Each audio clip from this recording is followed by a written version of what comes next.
한국항공우주 2024년 3분기 실적을 수르붓 회계로 분석한 결과를 소개하도록 하겠습니다.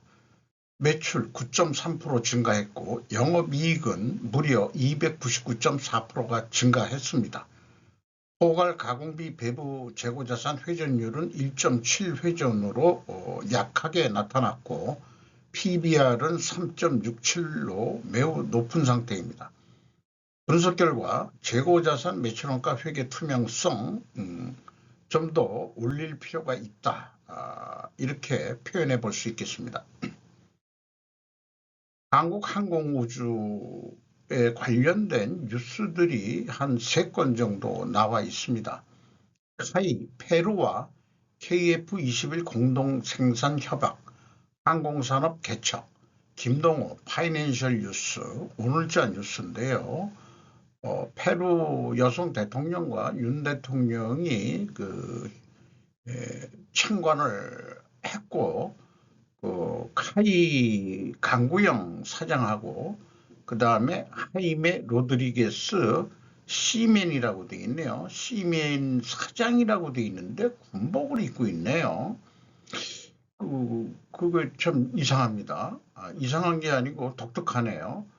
지난 16일이네요. 부품 현지 공동 생산을 위한 협약을 체결한 뒤 기념 촬영을 하고 있다. 카이는 지난 16일 페루 국영 항공 전문 기업인 시멘과 KF21 부품 현지 공동 생산을 위한 협약을 체결했다고 18일 밝혔다. 그러니까 완성 조립은 아닌 것 같네요. AP 기간 열린 한패 정상회담과 연계한 이번 협약식에는 윤석열 대통령과 디나 블루 아르테 페루 대통령을 비롯해 한국의 외교부 장관, 산업부 장관, 방위사업청장 등 양국 정부 대표단이 참석했다. 강구영 카이 사장과 하르메 로드리게스 시멘 사장 공군 소장이군요. 협약서에 서명했다. 페루는 2012년 KP 1P, 1P 20대를 도입했었다. 페루는 국산 항공기의 중남미 시장 개척을 위한 교두보 국가로 KF21과 FA50을 긍정적으로 지금 검토하고 있답니다. 그리고 1월 17일 이미 싱킹 브리지 타임즈에 소개한 내용인데요. 중국의 J35A라는 거 이번 광둥성 주하이 에어쇼에서 출품이 되고 소개한 건데 제가 좀 한국 보라매와 맞붙는다 이렇게 했지만은 보라매가 지금 이게 지금 J35A라고 이름을 붙인 거는 미국의 F-35를 겨냥해서 나왔기 때문에 이게 보라매와 맞붙는다. 수출 경쟁에서 이렇게 우리 수준이 그렇게 될 수 있는 건지 저는 좀 조금 의문시하는 그런 견해를 좀 말씀을 드렸죠. 또 이런 뉴스도 병행해서 나왔었습니다. 스텔트 전투기를 중국 PL-15 공대공 미사일이 새로운 버전 공개. 백황제라는 것도 좀 했는데 생긴 게 좀 벌레같이 생긴 거 이상한 모양으로 또 출품된 것도 나와 있었습니다. 이렇게 중국이 계속 이런 거를 출품하는 걸 알고 있으니까 미국의 입장에서는 미 공군 F-15EX 5세대 능력 F-16, F-35가 북한 문 앞으로 향합니다라는 제목이지만은 어떻게 생각하면은 이거는 보도 내용은 좀 먼저 나왔지만은 실질적으로 중국이 출품한 거는 더 일찍 출품을 했기 때문에 제가 봐서는 한국의 F-35나 F-16을 전진 배치를 한다. 현대화 이니시어티브라는 이름으로 중국을 견제하기 위해서라는 표현은 절대 미국은 안 쓰겠지만은 국내 F-16과 F-35가 이게 미군 공군기지에 이제 그 전진 배치되는 거로 그렇게 이제 대응하고 있는 그런 거로 인식이 됩니다. 자, 뭐 그렇게 지금 진행이 되고 있고 어쨌든 3분기까지의 카이의 그 매출액은 2조 5천억 원대로서 9.3% 증가했는데 포괄 가공비 배부 재고 자산은 28.7%로 매우 높게 뛰었어요. 매출 총이익률 3.6% 증가했고 판매 관리비가 4.9% 증가해서 영업이익은 2,050억 원으로 전년보다 108.8%가 증가한 거로 됐습니다. 영업이익률 3.9% 상승했고 원가 생산성도 0.04포인트가 상승했습니다. 매출 증가율보다 재고 증가율이 더 높으면 실제 이익에서 재고이익이 더해져서 실제 성과를 왜곡한다. 구두로 얘기하는 내용들을 좀 글씨로 좀 정리를 해봤고요. 스루풋 회계로 분석한 결과는 매출에 비례하는 매출 재료비는 1조 1,667억 원으로서 6.6% 상승했습니다. 매출 증가율하고의 갭이 마이너스 2.7%이기 때문에 여기서 원재료 가격이 하락했다라고 1차 추론을 할 수 있겠습니다. 스루풋율은 1.2% 상승했고요. 마진율이 증가했다는 얘기고 운영경비가 2.1% 증가했습니다. 그 결과 TOE 생산성은 1.06으로서 0.09포인트가 상승했고 스루풋 영업이익은 771억 5,900만 원으로 전년도 영업손실보다 299.4%나 크게 상승했습니다. 그러나 원가회계 영업이익보다는 1,279억 원이나 적은 수치입니다. 요거를 이제 말로 좀 더 풀어보면은 원가회계 영업이익보다 스루풋 영업이익이 무려 1,279원이나 적다고 분석해내는 스루풋 회계가 기업이나 주식 투자자들에게 인기가 없는 것 같아요. 제가 이렇게 분석을 해보면. 그러나 그 반대인 재고 감소 때는 역으로 스루풋 회계가 원가회계 영업이익보다 더 나게 되어 있습니다. 그러니까 일반 기업들은 매출이 증가하면 재고도 당연히 증가한다는 걸로 되어 있는데 그것은 상식이 비상식인 겁니다. 그 재고 회전율로 결국 평가를 해야 될 거예요. 재고가 증가하더라도. 일단 재고가 감소하면은 스루풋 상으로는 이익이 더 나게 되어 있습니다. 재고자산 명세를 보면은 제품과 제공품, 가공비 배부 재고자산이 1,493억 원이나 크게 증가했어요. 지금 보면은 그 2020년 말 제공품이 7,835억 원 지금 물건들을 만들고 있다는 얘기죠. 근데 이제 9,242억 원으로 늘었어요. 이것이 이제 가장 큰 거고, 그 다음에 계약자산이라는 게 수주산업에서 그 수익 인식을 위해서 회계가 그 인정한 회계 규칙인데 그 IFRS 1115로 해서 기간에 걸쳐 발생하는 수익이라고 인정하고 있습니다. 보통 제재 기간이 단연간 되기 때문에 그동안 진행됐던 것들을 어차피 남길 거니까 미리 수익으로 인식하는 건데 근데 한국항공우주는 처음에 이 계약자산 금액이 꽤 많았다가 좀 다른 수주업체하고 틀려서 이걸 제공품으로 다시 돌린 것 같아요. 제가 한 몇 년 해보니까 이게 더 바람직하다. 제공품으로 돌리면은 매출 인식을 실제 인도했을 때 한다. 이렇게 봐집니다. 그 부분이 많다. 이렇게 봐집니다. 물론 이제 계약자산의 증가액만큼 또 매출 요거만큼 매출이 더 잡히는 거를 일단 계산을 할 거예요.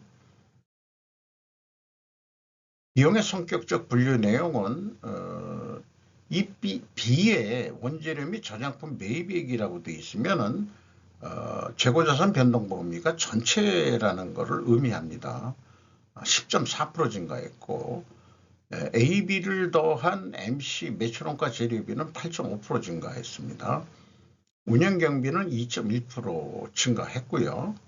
이 운영경비에서 그 판매관리비를 뺀 1조 1천억 원대가 공장 가공비가 되겠는데 46%, 0.9% 하락했고 상대적으로 재료 비율이 0.9% 상승했습니다.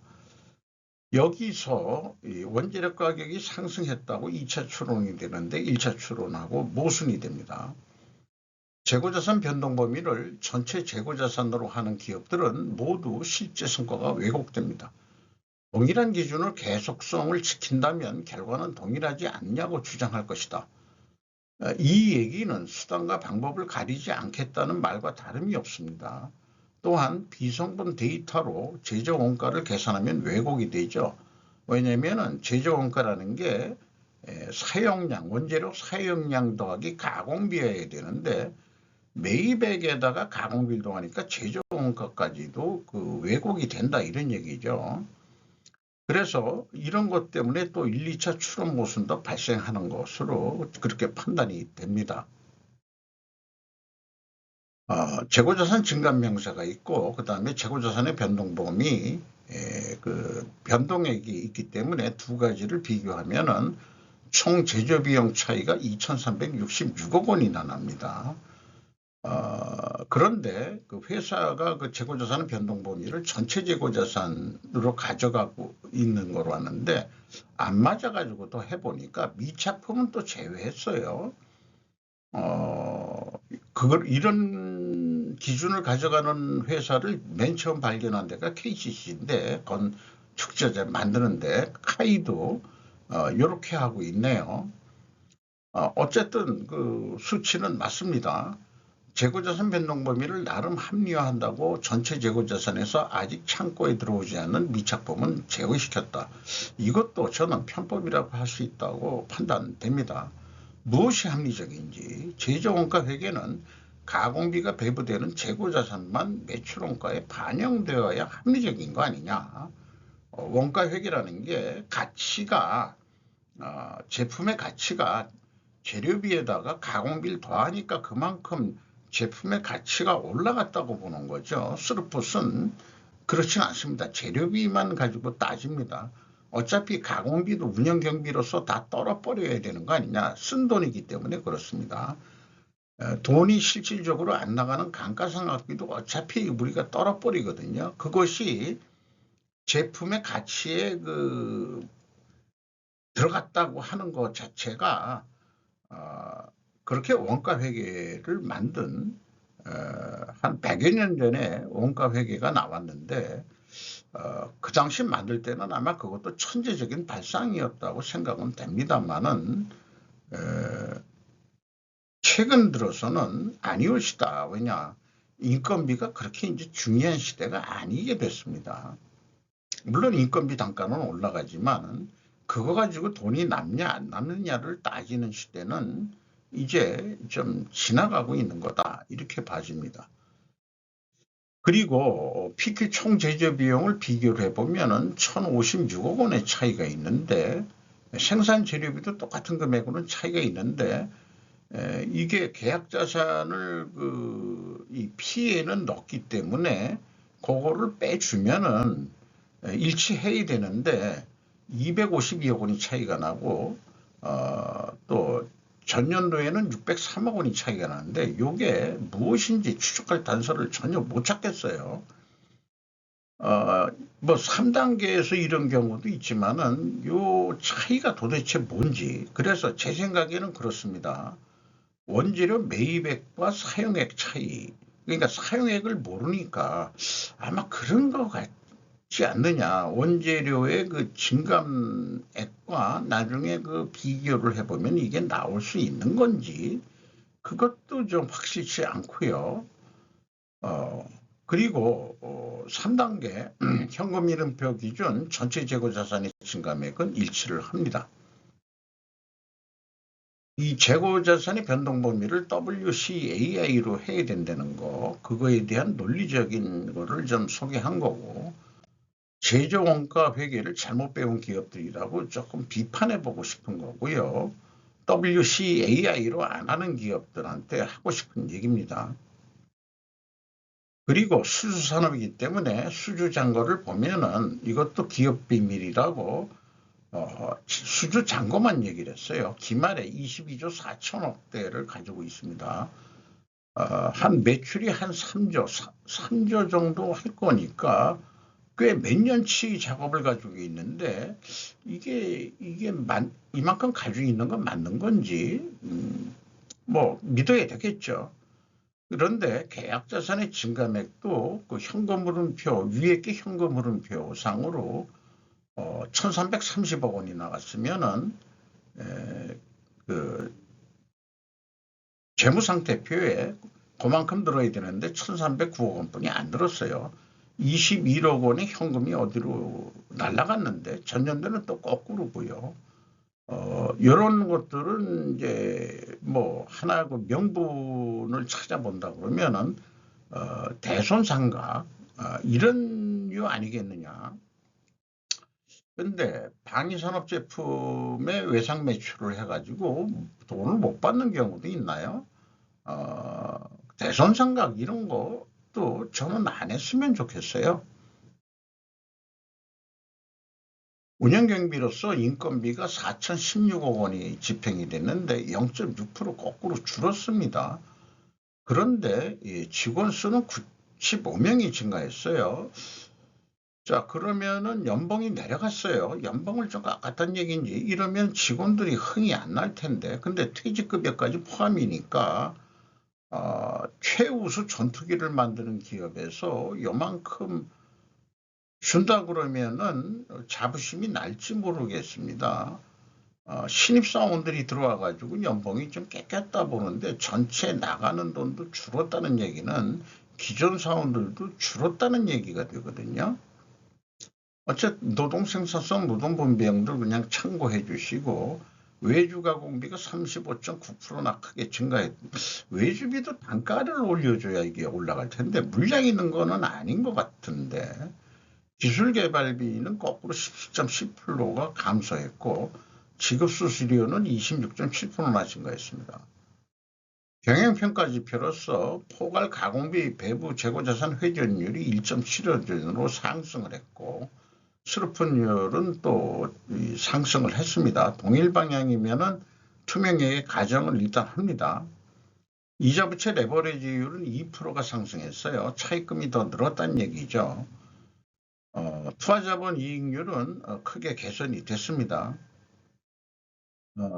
이런 매트릭스표 상으로 그 두 가지 경영평가 요소가 상승했기 때문에 투명회계 과정을 하고 이것도 입증을 하려면 원재료 가격이 하락해야 되고 판매 가격이 인상이 됩니다. 그리고 필연적으로 존재할 다른 결과라면은 완제기 수출을 한다 그러면은 수량으로 그냥 또 나오지만은 판매에는 부품 판매도 있으니까 어쨌든 그걸 다 수량으로 할 길이 있을 거예요. 그래서 원재료 가격이 내려갔느냐 하면은 이것도 그 단가 같은 거는 알려줄 수는 없다. 이렇게 돼가지고 매입액은 얘기했는데 이 매입액 곱하기 매입 수량이니까 단가. 그러니까 요걸 그냥 어림셈으로 그냥 보자 그러면은 매입 실적이 25%가 감소했으면은 이것도 감해서 그 원재료 단가가 내려가지 않았냐 이렇게 좀 추론을 해보는 거죠. 수주 계약이 이루어지는 시점이 다르면 각 계약 건별 단가가 계약되어 변동됩니다. 특히 첨단 부품의 경우 인플레이션보다는 시장 장악력 등 협상에 의한 가격 변동 요소가 더 큰 영향을 미칩니다. 이렇게 소개를 하고 있고 당사는 협력업체와 장기 협력관계 구축을 통해 단가 안정화를 추진하고 있다라는 이런 식으로 소개를 했습니다. 어림짐으로 구매 실적 변동으로 원재료 매입 단가를 가름해 보았다. 분명 하락했을 확률은 높지 않을까. 매입 금액이 이렇게 25%가 줄었다면은 이런 생각을 해보고요. 수주 판매 가격은 자세한 품목 및 재료 관련 사항은 국방 보안 사항 및 영업 기밀 사항으로서 기재를 생략합니다. 이런 질문을 던져보죠. 이 대목에서 한국의 산업은 모두 방위산업과 크게 연결됩니다. 많은 부분이 우리나라 산업 구조는 모든 기업이 국가안보상 비밀로 해야 하는 방위산업으로 정의된다면 어떻게 할 것이냐. 대안을 제시하겠습니다. 단가 추이를 알려주지 않겠다면 원재료는 매입 수량을 제시하고 판매 단가도 매출 수량을 공개하면 어떻겠느냐. 세세하게 원하는 게 아니다. 손익 증감의 원인을 가름해 보기 위해서이며 기업의 수익성에 그리고 주가에도 도움을 주기 위해서 또 왜 남았는지 매입 단가도 중요하지 않겠어요? 수주 판매 가격도 중요하고.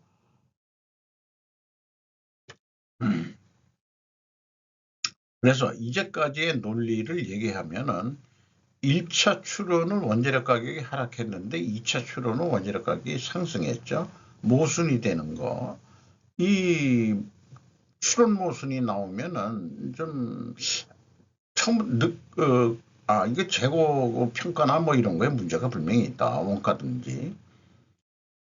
그런데 이제 나온 거는 회전율이 상승했고 스로프율이 상승했으면 투명성 회계 가정을 세우는데 이것도 입증하려면 원재료 가격이 하락하고 수주 판매 가격 상승. 그래서 매일 금액으로 그냥 어림셈으로 본다 그러면 원재료 가격이 하락했다고 좀 그런 하락할 확률이 높다 이런 가정을 해볼 수 있겠고 추정을 판매가는 보안 상황이라서 알 수는 좀 없겠습니다. 이런 상황이 되겠어요. 연말 매출 예측을 하기 위해서 2023년 실적 대비 66.1%가 진도가 진행이 됐는데 오늘 판매만큼 내일 판매할 것이다고 일단은 하지만은 작년도 연말 매출액이 좀 더 그래도 증가를 했기 때문에 계획은 좀 더 플러스적으로 계획을 해봤습니다. 요거는 매출 예측의 결정론적 사고방식과 확률적 사고방식을 좀 제가 좀 논리표로 만들어 본 거고요. 그래서 보통 1 더하기 3분기까지 실적에다가 1 더하기 25%면은 연말 정도인데 이번에는 더블로 50%로 해야 작년도 수준 매출은 정도 된다. 만약 이 50%를 달성 못한다면은 작년도 매출액보다는 내려갈 것 같습니다. 어쨌든 50%업 계획을 해봤어요. 그러면 3조 한 7천억 원대. 운영경비 기준으로 할 때는 스르픈율로 나누고 매출 재료비 기준으로 할 때는 매출 재료비율 기준으로 하면은 똑같은 매출 예측을 할 수 있겠습니다.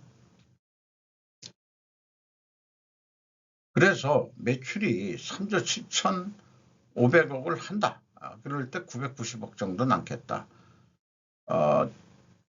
포괄 재고 회전율이 2.3회전으로 예상이 되는데 2.4회전, 5.4% 정도 이렇게 올리려면은 기존에 그 제공품을 빨리 제작을 끝내서 매출 인식을 더 시키는 거죠. 그런 방법으로 하면은 3조 9천억 원대를 해서 1,730억 정도 이익을 크게 낼 수 있을 것이다. 계획은 결과 계획입니다. 여기 회전율 계획이라는 게 매출 증가의 요소로 재고 회전율을 선택한 것은 제가 경제규모 논리를 택했습니다. 모니시대 곱하기 모니톤이 경제 규모라는 거예요. 경제학자들 얘기로는. 즉 재고도 돈으로 인식하니까 그 마찬가지 아니냐. 재고 물건들이 있다 그래도 그게 현금으로 산 거니까 지금 재고로 있는 거니까 그러니까 재고 회전율 곱하기 재고 금액 곱하기 재고 회전율을 하면은 그게 매출 규모가 나오지 않겠냐 이런 얘기죠. 재고가 증가했을 경우 스루풋 회계가 나오는 결과는 원가 회계 영업이익보다 이익이 감소하는 거 나왔죠. 그리고 판매액가는 원가보다 낮게 나오는 거 확인했습니다. 소개는 스루풋 회계만 할 거예요. 한 거고요. 참고적으로 현금 재무지표 쪽으로 캐펙스로 자본적 지출이 513억 나갔는데 무형자산도 증가했고 유형자산도 증가를 했습니다. 직원 수를 더 뽑은 걸 보면은 뭐 그런 것 같고요. 근데 이제 인건비 단가가 내려간 게 좀 문제일 것 같고, 이자 부채 증가했죠. 그 다음에 이제 주주가 487억 원 가져갔어요.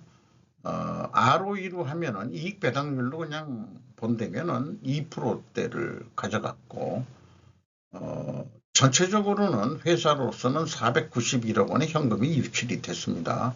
이것은 돈이 번 것도 있지만은 그 자본적 지출 금액이 500억 정도 있기 때문에 종합적으로 잉여 현금 흐름만큼은 491억 원이 현금이 유출이 됐다, 이렇게 볼 수 있겠습니다. 주가는 65,800원으로서 17,000원이 크게 상승했어요. PBR로는 3.67까지 뛰었고요. 좀 우리나라 전투기가 잘 나간다니까 이렇게 좀 주가가 높게 형성되는 것 같습니다. 출입은행이 26.41% 지분을 가지고 있고, 피델리티 매니지먼트 리서치가 9.99%, 연금공단이 8.01%, 외국인이 35.3%, 이렇게 많이 그 외국인들이, 그 외국 투자기관들이 투자한다는 얘기는 잘 될 것 같으니까 이만큼 이 지분율 비중을 높이면서 카이의 그 주식을 많이 소유하고 있는 것 같습니다. 이상 뭐 설명한 게 많아서 그런지 조금 오래 걸렸는데 구독, 좋아요 부탁드리겠습니다.